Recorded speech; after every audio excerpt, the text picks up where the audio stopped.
song and dance going on. The gentleman is sitting across from me today. I grew up, who knew? Six blocks from in Seattle. He got out of there at the age of 18, ended up roadieing a little bit for GNR. Very short time. Ended up getting into A&R management. He's now the overseer, the guru for Awolnation, leading them down the, nice words, yeah. the path to stardom. Berko Pearce. Hello. Thanks, buddy. Yeah. Stoked to be here. Yeah, I appreciate you coming by. By the way, after hanging out here at Darren's Spread, you should get into radio. I know everyone says don't get into radio, but kind of a fat pad. Well, AWOL, we're going to talk about AWOL. We're going to talk about all things music. But let's start from the beginning. Like we were saying, you grew up in Seattle. Grew up in Seattle, played music from when I was 14. I was the only one with spandex and Capizios, so I got the lead singer job. I had much better hair, and much slimmer. But so that's what I did. I moved to L.A. at 18 to pursue my music career because Seattle, nothing was going on. And we were talking about yeah, exactly. No drug issues, no music scene, nothing. Yeah. We were talking about the Seattle scene back then, and the high school that you went to bred some rock royalty. I mean, Nikki Sixx, Duff McKagan, McCready. Who else did we mention earlier? Nikki, Duff, Frank. Nikki, Frank, yeah. And we're leaving out one. El Duce, yeah. And you said that you played. How was it that you were buddies with McCready? Because you guys played in a band together. Mike McCready from Pearl Jam, of course. Yeah, it was a teenage high school band. They'd been a band for years already. Shredding at 14, they'd been playing for years already, and I was just getting out of my jock phase and loved music. And I was the guy buying the import records on the Ave from Second Time Around Records. Second Time Around. And, they were there. They were around until just a few years ago. Oh, wow. That's pretty amazing. Yeah. And good to hear. Yeah. And so I would always go in there and, get whatever, new wave of British heavy metal record I could that was not licensed for here. So, and then I knew the Friels and McCready, and they asked me to come sing a talent show, and then I was rocking. So you were lead singer for McCready. You were the... Yes. The early Andrew Wood, the early Eddie Vedder. Yeah, but none of that talent. And a funny aside is after I left and moved to L.A., they auditioned new singers, and a guy named Chris Cornell walked through the door. They did not choose him. Really? Yeah. Anyway, funny aside. So that was... apparently I was better than Chris. Yeah, exactly. So what was the spark, I guess, that said, you know what, I'm going to get out of Seattle, move to L.A. for you? I don't know. I just was... Because we left out the fact that you dropped out of Roosevelt High School. I did drop in out ninth of grade. Roosevelt High School in ninth grade.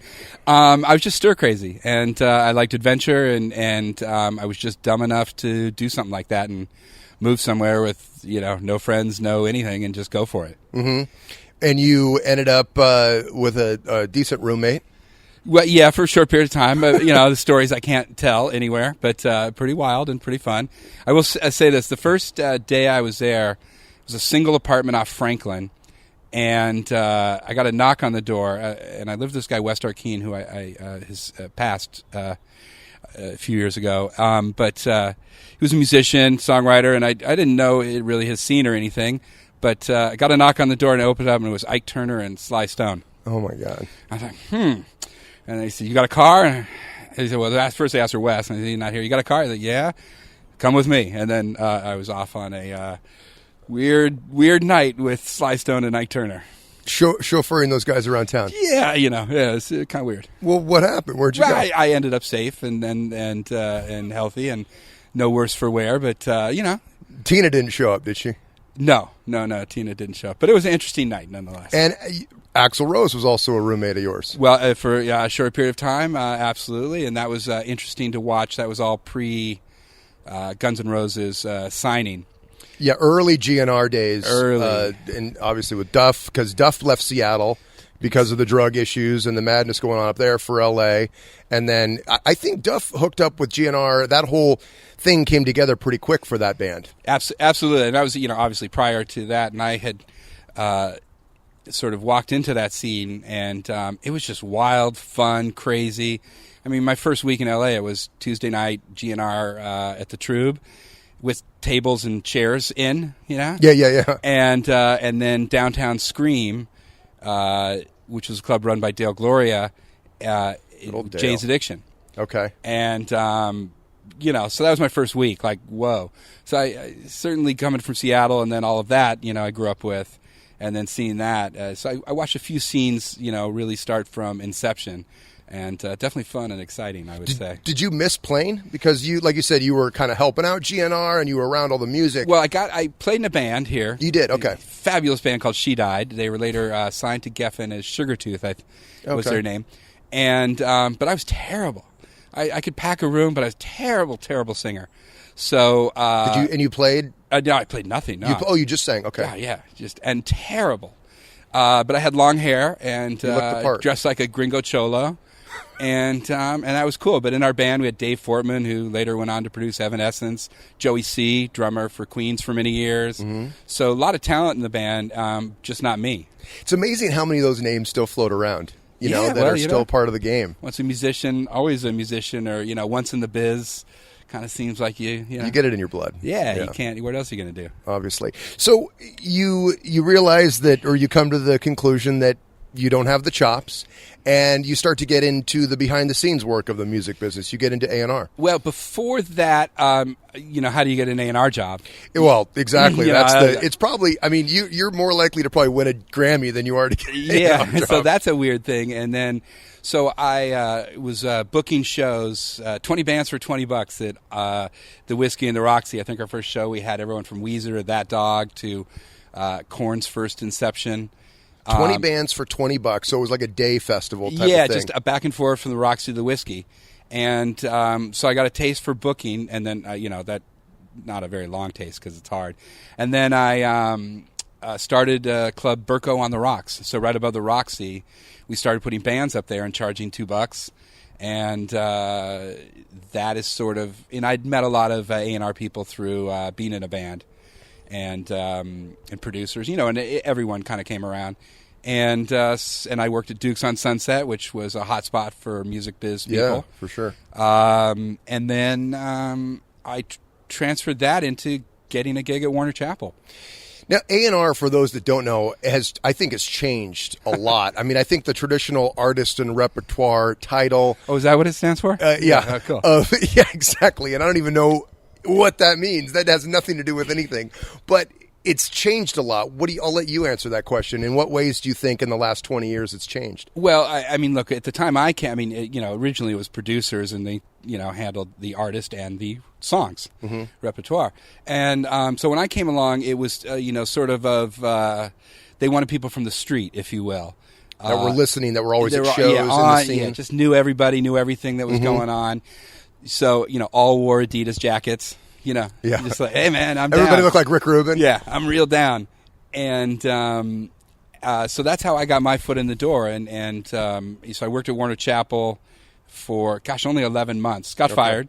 I think I was the quickest creative member ever fired from Warner Chapel. I won't tell you what I did. And Warner Chapel is kind of the megalith, the giant in terms of publishing and artist affairs, more or less. Yeah, absolutely. And, so it was a big corporate behemoth. What did you do, Burko? That was 20 years ago. Yeah, it's all water under the bridge these days. Yeah, just poor choices, Yeah. And, but I met some great people there. Rick Shoemaker, who was the president, just the best manager of people I ever met. Like, wow, what a great guy.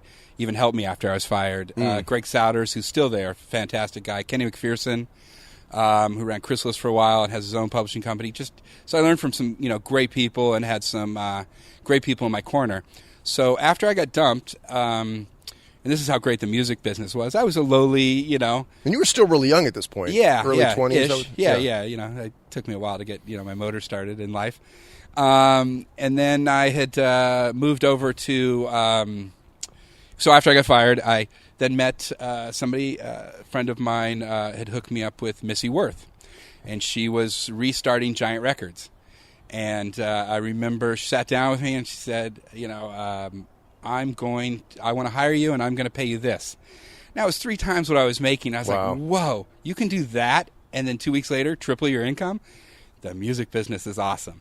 So And it's who you know, and it's being in the right place, the right times, and all that stuff. yeah, and then I just they start handing me records, with big budgets and making records, and I didn't make any hits right away, but I certainly worked with a lot of cool producers, Don Gilmore, Johnny Kay, and I was really Which artists were on There's the a band label? called the Cunninghams, which was Don Gilmore, who then became Linkin Park's main dude, producer, and he worked in a band called the Cunninghams from Seattle. Okay. Which you probably remember in some way, shape, or form. Cunninghams, I don't. Before my time. Yeah, there were no Super Deluxe. Super deluxe. Yeah, I'm going Seattle on you. Yeah. Right now. Or the presidents. They were successful. And then, so I just, I made a lot of records, kind of cut my teeth on that. Stayed at Giant. I ended up signing a band called Disturbed. Yeah. Back when. How did you find that? So that's, and I think the traditional thought of an A&R guy is the one that is out in the trenches, listening to music, kind of out every night, finding the stuff before anybody else does, bringing it to the label, getting them a good deal, and then you become the hero when they have a smash hit. Now, that's kind of the ideal world for an A&R path. How did you find Disturbed, and how did you sell it on? Well, it was, I think it was a little different. A&R guys, then, job was then to shepherd things through the company, right? And kind of engage with every, marketing, radio, and those sort of facets. I think it might be different. I don't know. I'm not in a label anymore. But that was at that time. So, and it depends on the size of the label. Obviously every position has multiple responsibilities no matter where you go. I mean, look at radio. Everybody's doing 20 things now. So yeah, exactly. Yeah. But how did you come across Disturbed? Yeah, it was real simple. I was somehow oddly tagged to go to a Latin music conference in Miami. Mm-hmm. I head of my label, so I thought that should fit me, and okay. So I went there, got drunk one night, and then checked out, or actually left my hotel running, and went back to L.A. So I was supposed to be there for a week, but I didn't really feel like being there. Had my fun the first night, and then I had turned on a few friends of mine, Matt Messer and Damon Booth, who were at EMI. I turned on a few months ago to Slipknot, where I'd just been late. Yeah. I think Ross had already signed it up. But, I sent it to him and said, whatever you do, sign this band. This is amazing. I had a taste for metal or new metal really well growing up with it. So from there, they said, oh, you missed Mobfest, a Chicago music conference. And said, I think you'd like this band. So they sent me over the tape, and it had Stupefy on it, and Down with the Sickness, and those sort of songs. And I was like, instantly it rang my head like, oh, this is American Judas Priest. Yeah. So I put a note on my boss's desk and said, we must sign this today. And then I think 3 days later we did. I had somebody else on here that said that they missed, they were part of that era of I was either Korn or Disturbed or Godsmack or one of those bands that they had the option or opportunity to sign, but they missed. I think Scott Parker. Yeah. Scott Parker's on this show next week. Oh, hi Scott. And he from the past. Yeah, exactly. He was the one. I think he was saying that he was talking to Godsmack or Disturbed, but it's a small world. Yes. So you're with Giant for a minute. Yeah, and so it was 7 years, I think, and then from there I went on to Maverick. And Maverick, for those who don't know, was Madonna's label, right? Correct. She started that. Gaio ran it, and they had some big names in that roster. Yeah, absolutely, and so I got there, and my first signing instantly was a band called Hometown Hero. Now, back up real quick. Were you recruited from Giant to go over to Maverick, or how did that transition take place? Yeah. Okay. So it just happens. People call you, sure. and then you end up somewhere, and that sounded, cool. Yeah. It was great. It was a cool, I think culturally a good place to go. Mm-hmm. And so I ended up there and signed Hometown Hero for, if people don't know, 13 years later turned into Awolnation. And my Hometown Hero, and so this was 01-ish, right? Yeah. Okay, so I was, at that time, I was cutting my teeth in Seattle at KGRG. Oh, wow. Do you remember KGRG? I do. 89.9, Today's Rock, where Julie Pilot was, and Dave Stiles, and DJ No Name. A lot of Seattle DJs came out of that station, because it was one of the only places you could go and screw up and not get fired the next day. Corner of the country. And one of the biggest, and that was emo land back then. That was Taking Back Sunday. Sunny Day. Yeah, Sunny Day Real Estate, Dashboard Confessional. But one of the biggest, most requested songs we had on that was Bleeds in Blue, Hometown Hero, and 12 ounce. Or was it 18 ounce? 18. It was 18. 18 was ounce, the track, 12 yeah. ounces my beer. That's another song on the record. Yes, 18. And I love that. I was like, who is this band? I found out a little, this is kind of early internet days. So the only thing I could find out about Hometown Hero was that they were this band from Orange County, which, like you said, turned out to be Awolnation, Aaron Bruno's creation. Yeah. It was a funny signing. Another manager, Brian Klein, who manages Fits and the Tantrums these days, was managing them at the time with Michael Goldberg, who I'm sure you know very well. Yeah. And so I went to rehearsal, not as an A&R guy, but just as a friend, and in the rehearsal room, and I just loved the attitude, loved everything that was there. And so afterwards, I just walked out and said, "Cool, I want to sign you." And they're like, "Well, who the fuck are you?" And so we had a showcase, and then just days later, we did that. Yeah, and that was Hometown Hero. Just did the one album, right? Just the one. Well, they did 2 records. One was never released. A record called Bitch City. And if you can find it on the internet, well worth it. Fantastic record if you want to get in the right headspace. You know what I'm saying? Interesting. So Aaron Bruno, let's kind of go through the quick evolution of AWOL. You had Hometown Hero, which did one album. Then this other album, you said, was it released? It's online somewhere? Maybe you can find it. I'm not sure. There was a small print. No print, no nothing. Just, it was just out there. And so that wasn't released. I think Missy was managing them at the time. By this time, they'd already left Brian, and now Missy Worth was managing. And then they, I think I had a problem in the music business. I stuck up for the artist more so than the label. So that doesn't work in, certain arenas. And this is at Maverick in early 2000. Yeah, at Maverick, and so I didn't. I failed Maverick for sure. I would say that. As somebody they hired to sell records and do things. Yeah. So I certainly failed on that front. Because you mentioned to me at one point that you kind of felt like you had to start from scratch again within the industry. Like there was a time where you may have burned some bridges or done some things that were out of character. Yeah, well, like anyone's life that unfolds, it took a little those sort of things happen. So I eventually got let go of Maverick. I was actively searching another job, but after I got let go, let's just say the phone calls stopped. I couldn't get an interview to save my life. So how long were you on the sidelines? Oh, a while to make you nervous. So then, what were you doing? You were trying to rush by this, Burko. Oh, no, I'll get into it. Here's what I did. So I then. By this time, Hometown Hero had been dropped from from Maverick, and they had a new band called Under the Influence of Giants, is what it turned into. So I began managing that. And so it was my first stab into management, and, I wouldn't say I had I knew exactly, coming from A&R and management, 2 different worlds entirely. And so we ended up getting a deal at Island Def Jam with L.A. Reid, and Paul Pontius brought us in there. And Jay-Z, that was cool. Yeah. And they were certainly picked as one of those bands to go, but they made one of those amazing records that just was ahead of its time. Mm-hmm. And he's always done that. I mean, he's still doing that. Yes, I love it. Yeah. And so there wasn't a home for it at radio. I mean, still sold 100,000, which in today's world would be like, oh wow, impressive. Yeah. And but at that same time, they'd gone on for a couple of years. I would say the bottom dropped out in my world. And in what way?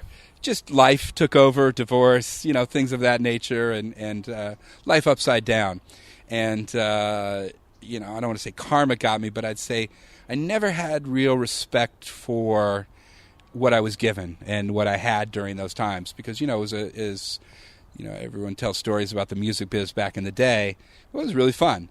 Well, do you think, and just to dive into that for a minute, do you feel like that mentality that you developed over time in your career was due to, like you said, your first night in LA, you were already helping out GNR, and then you kind of had a series of being in the right place at the right time. Not to say that you didn't deserve it, not to say that you weren't talented, but the fact that, there's a lot of talented people out there that are still sitting on the sidelines. So What do you think? Do you think that you kind of had a period of time where it was like, okay, now I got to pay my dues? Well, I'd say I just didn't have respect for what I was given. Okay. And, the way I look at things today is 180 degrees differently than I did back then. And where I had a lot of fun, learned a heck of a lot, enjoyed myself probably way too much some days. But, it was necessary. It's like a forest fire, right? You can't have new growth until the forest burns down. So that's what had to happen. And during that period of time, what were you doing busying yourself? What was your... Twiddling thumbs a little bit. Really? Did you have any other... Because a lot of people don't have a fallback plan. They don't have, I want to go be a teacher, or I want to go get into real estate, or whatever. I've never had much to my parents' chagrin, I've never had a fallback plan for anything in my life. The ninth grade education. And in fact, never have a plan. Gosh, who wants a plan? Just do it. Yeah, then you got to go, go by the plan. I hate that.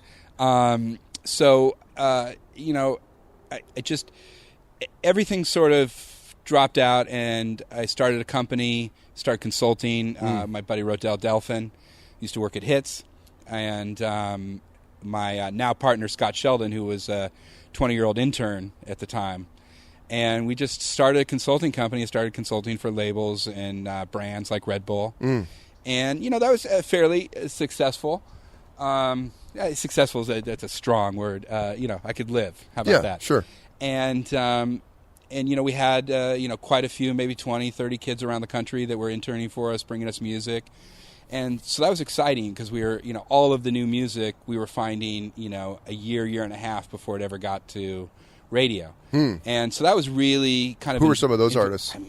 You remember? Yeah, Mumford. We had a year and a half before they ever got a deal. Now it's all leaving my head, but it's everyone that's on the radio. Yeah. Dragons, you name it, it's everyone that we were outslinging or giving to labels. And then I got me and Aaron had been friends forever. We'd never not stopped talking. We were just kind of like brothers really, and we always talked. And he was managed by somebody else, and he called me to ask if I'd manage him. And I said, "Dude, you're managed." And is this in the middle of... He's done. This is after Under the Influence of Giants. After Under the Influence of Giants. He was just by himself at this time. And he was managed by Pulse at the time. Yep.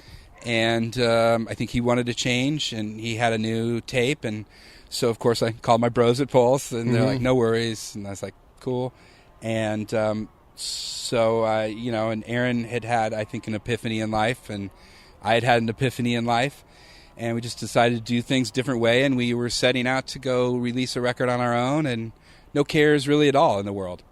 And so this was this kind of the conception of I'm going to start building this Awolnation project. Right. And when did he first kind of sit down and say, I'm going to put together this new, because he did everything on that record, for those that don't know. I mean, Awolnation is Aaron Bruno, lyrics, music, all instruments, all composition is him. So he did that more or less on his own in a studio. How long was the development of that record? Well, he had actually he had co-written and co-produced the first three tracks with Jimmy Messer, artist and producer, and All I Need, Burn It Down, and Guilty Filthy Soul. And so he had given that to me, and I think this is fantastic, and let's kind of self-release. A few labels started calling, but Aaron had a few deals before, and sometimes he was a little weary. People don't line up, and everybody knew him. But then I'd consulted for Red Bull for quite a few years already, and then Greg Hammer, the president of Red Bull, called me and said I wanted to sign AWOL, and I played like it was hardball, but in my head I was like, oh, we're done, great, because I knew they're kind of a sleeping giant. They had all the components in place. I knew all the people really well, liked all the people, and I was like, wow, this is going to be amazing. So that's right when it sort of conceptualized, and Aaron gave it name, and then right back in the studio to which I'd say about 9 months or something, and just kind of built up a record. It was one of those. I told you the story earlier, but how it went was Toby Ryan, the MD music director at KROX in Austin, came to me, played one of the songs off the record that we were making a video for, and yada yada.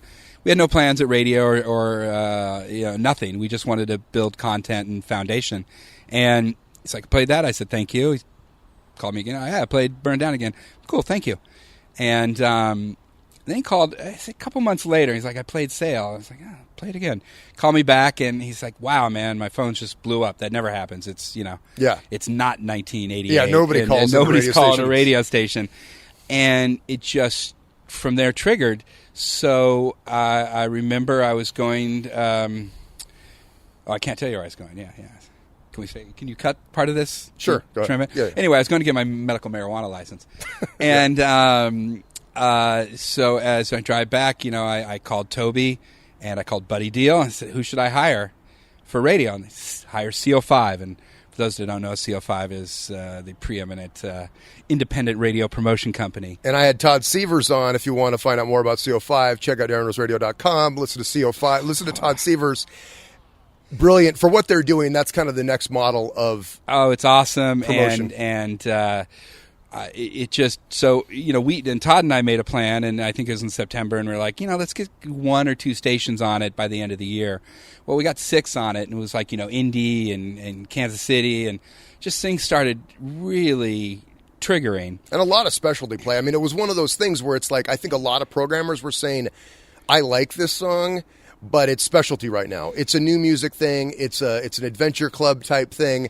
I don't know if the masses are ready for it in regular rotation. And it stayed in that kind of purgatory for a little bit as some of the other stations were bubbling up. Yeah, it's one of those songs that it was an outlier. And it was just, it certainly wasn't meant for radio. It wasn't like somebody, it was meant from an artist mind creating art. Mm-hmm. And I think it was so real, and the content so real, what he was saying, and he had been stripped down, from his former self as well, and he was bare. So what came out was just, magic, man. It was just beautiful, and I think people could relate to this song really, really well. It just got under their skin, and whatever.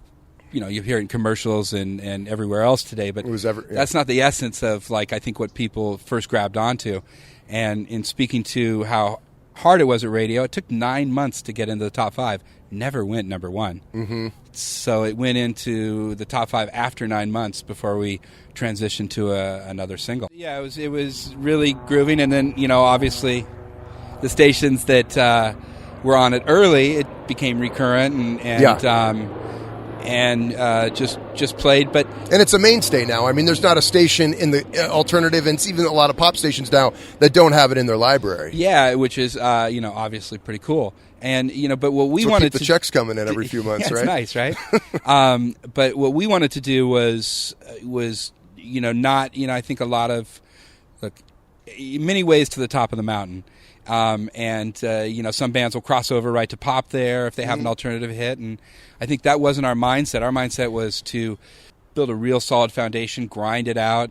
We'd already had nothing, so we didn't care anymore. And the other thing too is that AWOL, and probably one of the reasons why you're obviously working with them, and they have had such great success. Aaron Bruno is a great frontman, super dynamic, very charismatic. Their live shows are incredible, time after time, and that's why they've toured the world. They spent 3 years on the road pounding it out. 4 because they continue to sell out shows because they have the live performance. Yeah, it's just I've been very blessed to sort of meet Aaron and have this long history with him, because very rarely do you get to work with your favorite artist, and that's really what he is to me. Mm-hmm. And so I take my job of shepherding a talent real seriously, and how to be protective and how to do all the right things. But it's really fantastic to be able to work that closely and just the back and forth. To wrap up our conversation about that album and Sail, is it ended up going pop. And yes. And that's something that, for those not kind of embedded in the radio music world, traditionally, throughout the history of music, everything had kind of stayed in its own lane. If you were a rock band, you played on rock stations. If you were a Madonna, R&B, whatever, you were pop, you were R&B, you were hip hop. But what's happened probably in the last 5-6 years is you've gotten a lot of alternative bands that have found their way onto top 40 pop stations, and Sail, ironically and miraculously, ended up doing that. Yeah, it was a funny thing, because I think it's well over 3 years after release of the track, we had already had 3 top 5s at Alternative. And, I had a sync request for a TV show called Vikings on History Channel. Low sync request. And, and I was like, all right, well, we're, done with the cycle of this song, and signed it up. And in about 2 weeks, they used it across 5 different stations and just used it everywhere. So in 2 weeks, the track itself jumped from 13 to 50,000 sales. So it ignited again. For like you said, a low-level sync. What is a low-level for the I don't even know. Like, what's a low-level sync pay? Is it like a few grand? Is it 10 grand? Yeah, low 5 to 10,000, I guess. Yeah. I mean, somewhere along those lines. Because it can obviously go up to 6 figures. Yeah, definitely. Yeah. So that happened, and then we went through the holiday season, and it didn't stop. And so we're like, wow. And with CO5 and Joe Guzik had a promotion at Rebel, we all got together and like, you want to do this? Okay, and there we did. Started calling top 40 programmers. Yeah. And a couple guys stepped out early on it, and we ended up, kind of taking it top 20, but without having to do all that you have to do. And the numbers you tell from where it was, when it was just an alternative, the number of downloads. What were you saying they were? Not downloads, the single sales. Yeah, it was like 2 million around there before it went pop. Yeah, and then it ended up. I think it's close to 6 million right now. Yeah, and that's what mainstream top 40 radio can do. And even as a little aside, funny, it just went top 15 in the UK at the end of last year as well. So it took. Oh, really? 4 years to get there as well. What about other countries? What about Done well in Germany. We do well in Austria. We it just went up the charts in Brazil, and the guys just went down there to play their mix event. It's awesome. Yeah. So it's just and we've also with Red Bull they've been building their other countries, and so we toured 4 or 5 times overseas and really ground out that touring business as well from the ground floor. Mm-hmm. But yeah, it just kind of and then in a lot of places. And then this year it's been a handful of shows, some tours, and primarily Aaron's been working on the new album. Correct. Yeah. So he's been holed up, and then off for a show here, off for a show there, a festival here or there. And we can expect the new album from Awolnation next year, first quarter-ish. Well, I want to get back to you a little bit. The guy from Seattle moving out here. You've traveled the world obviously a lot with the opportunities you've had. You just got back from Japan. Yes. On a little bit of a spiritual journey. A spiritual journey, yeah. You have to, if you're rock and roll, you got to take a spiritual journey. Yeah. Now, what prompted that? It prompted to, I belong to a church of Japanese origin, and it was something that I wanted to do. The church, originated in Japan. They have their sacred grounds, and so it's somewhere where I wanted to go and visit for a few weeks and kind of take that in. And it was just a really lovely, lovely, intense journey. And you said that you had it's a church you've been part of for 10 years now. Yeah. And you said you went from atheism to that. What was the what was the Burko era like as you transitioned into that? Well, you're broken at some point. You've got to fix it. Mm-hmm. And so it's a place I went to because I like to, I was getting divorced and things were happening, and I just went to this place every day to get, it's called Joe Ray, and get energy healing, and didn't think much of it other than I really liked being there. And that was it. It was a place to go to get away from, sort of the hell I'd created for myself. Then, I don't want to make it seem so new agey or hokey or anything in that. It was just, there was no dogma. It was just like, just simple way to live your life, and if I can conceptualize in a rock and roll way, don't be a dick, be cool. Mm-hmm. That's kind of, and change, how you're living, help people when you can, and, and you can put that philosophy to work for you, so it changes how you do business. It changes what you want to do. It changes how you treat success. It changes kind of everything, just keep level. Try and, get rid of the highs, get rid of the lows, and, just keep your head down. And, if there's a lot of talented people around working with us, and, we have a full roster of artists these days, and, it's how can you best help them? How can you find their strengths? How can you, best that get them to where they want to be. So it changed everything, in how I look at life. And when somebody's down, man, make that call, pick them up. What do they need? You know? Maybe absolutely. I can help now. Maybe I can help later. I don't know. A couple other questions before we wrap up off my trusty question sheet. Biggest career highlight or honor? Just being allowed to do what I do. I mean, there's no, I was talking the other day.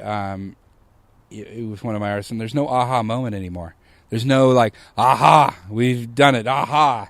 It doesn't happen. Everything's anticlimactic and slow, and and it's just like, hey, man, I've lived a pretty interesting life and had some pretty interesting times. So I'd say, just in whole, it's amazing that I'm allowed to do this. Mm-hmm. That this is my life. Like, wow, I get to wake up and decide what I'm going to do today, and my boss, are my artists, right? They're really my bosses, right?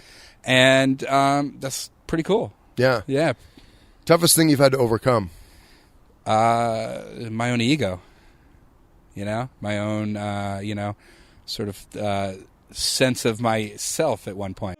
Yeah. What's the last album you listened to, or last piece of music you really sat down and enjoyed? New AWOL record. Good plug. Pretty fantastic. Yeah. My other artist just released New Zealand record. Rapper out of Austin, Texas. And I got my playlist that swing from a little Prince to some Zepp to a little it's just all over the place. Yeah. Prince, Sign of the Times was my last record I put on though. Yeah. Prince, Sign of the Times. Yeah. Before that, can I see those questions? Who are you starstruck by? I have like a bucket list of people that I still would want to interview. And I think that, if Dave Grohl or Eddie Vedder, who are still on that list came through, I'd be honored. And then you get guys that are like larger than life. I mean, like an Al Pacino or a Bob Dylan, Robert De Niro. I mean, those guys would be. I've been lucky, just like yourself. You've met a lot of your heroes. I've hung out. I've had drinks and shot the shit with a lot of guys that I grew up idolizing. What was your first exposure to music? What were they playing at the family stereo? Yeah, it's Barry Manilow. Who's the Why Don't We Get Drunk and Screw guy? Jimmy Buffett. Jimmy Buffett. Love Jimmy Buffett. So sort of things like that. My mother had no real love of music, who I grew up with, and it wasn't much, but I seemed to just gravitate towards music. And I think my first real concert was Ohio Players, Casey and Sunshine Band, and Brothers Johnson when I was 11. And I remember having... it was in, where it was in Seattle? Yeah, arena. I think now the Key Arena. Yeah. Mercer Arena, yeah. And so that was that. And then I remember it was after that, it was Nugent, Kiss... UFO, then it was rock and roll. I was roll 13 and I was in, and I was, I was done. Do you remember I remember seeing AC/DC at the Mercer Arena, and it was almost like I was a freshman in high school. It was a Money Talks Thunderstruck tour. They dropped all the money from the ceiling, and I bought my first concert shirt. My very first live performance was years before parents took me to see James Taylor. Yeah. So, people don't understand, like, growing up in Seattle, like, even though it was an arena and everyone thinks an arena, something cool about going to the Seattle Center, hanging out by the fountain, like pre-show ritual. It was just, I don't know, man, kind of magical when I look back and you were gone on it. And you were gone for that whole Seattle explosion in the late 80s, but early 90s. At the same time, I knew it well. I mean, of course. I'd take my band to Seattle one time. We'd gone up there to play, and I remember we passed some makeshift venue, and there's the loudest noise I'd ever heard from it. I'm like, oh, who's playing there tonight? Nirvana. Oh, okay. Yeah. And when I remember in my band sheet, I'd played a show at downtown, and with a band called Mookie Blaylock. Yeah. Which Pearl Jam's obviously original. became Pearl Jam. And they're like, oh yeah, meet our new singer, Ed. Oh, hey, dude. And I remember I went on. I was probably at the OK Hotel. No, it was God Save the Queen. Janice DeSoto. She also ran English Acid. So I can't actually remember what the venue was. Okay. This is in L.A. Oh, this is in L.A. Yeah, so they had come down here, and I remember that night well. We had a bunch of label people out there. I took a turd on stage. It was horrible. What? And I was terrible. Not Oh, literally, I was figuratively. like, would you just squat and take a shit on stage? Jesus, criminy. Figuratively. And I remember Mookie Blaylock came on, and this cat named Eddie Vedder came, and they did a song called Wash, which was a B-side slow blues jam that just grew. And, within seconds of hearing his voice, you're just like, okay, that dude's, game over. That dude's pretty good. You know, I'd already seen Axl at this point quite a bit, and like, wow, that dude's pretty good. And then about 3 weeks later, we opened for another band called Mighty Joe Young, who became Stone Temple Pilots. Mm-hmm. And, wow, that Cat Weiland, he's a pretty good singer. You know, and that was, it's weird. You mentioned these names, and even Cornell and Lane Staley's, that was that era where, like, it went from the shrieky, high-pitched kind of hair metal, to like, more of the baritone, like, scream. we were definitely Seattle's first, I mean, not Seattle's, LA's first grunge band. You know, in that regard, I dropped it down, that whole sort of thing. But my music career the door was shut, in a month's time, opening for Eddie Vedder and Weiland and Stone Temple Pilots, and I realized, like, I really suck. Yeah. Music right now, do you think that we're in trouble, kind of what we've done in the alternative world over the last few, 5-6 years, how we've brought bands like, we've bought bands from alternative to pop? I think, like anything in life, it's choices you make. And by those choices you make, then it dictates if you have one path, two paths, three paths, how many paths do you have to the top of the mountain? I don't know. Mm-hmm. So, we could look at alternative radio right now and, be like, okay, they're all just bands waiting to cross over into pop. But, let's go back 12 years ago. It was active rock that was crossing over into pop at that time. It was the Hinders, the Nickelbacks. So there's always cycles in that, and I think you could probably go back in history. But it definitely is cyclical, sure. What's, I think, far more interesting is when something becomes so by the book, well, cracks start developing, and then things grow out of those cracks, and then that becomes the norm. I mean, it was, back in the late 80s, and all the alternative bands, that weren't getting airplay or weren't happening, there was a scene that bubbled for a decade, that just blew up and out. Do you think we're getting ready for a format flip in, or I guess a new format in radio where you almost have these bands that we're talking about, Pearl Jam, Nirvana, Soundgarden, Alice in Chains, STP, where those albums they put out early 90s, mid 90s should really be on classic rock stations now because they can't be played up against, some of them stand the time. Like some of those Smashing Pumpkin songs can absolutely be played next to Awolnation and the new stuff that's out now. But there's a lot of music that doesn't necessarily blend with the alternative of today. It almost feels like we need a format split and give that music its fair due on its own somewhere. Yeah, I mean, something will shake out, and like I said, something will grow through the cracks, and then people that, fiddle with numbers a lot will figure out that they need to head in that direction. Mm-hmm. It's kind of how it works, right? Whenever something, the outliers come, and, I mean, Metallica, nobody would have thought of Metallica was going to be the biggest band on planet rock at one time. Right.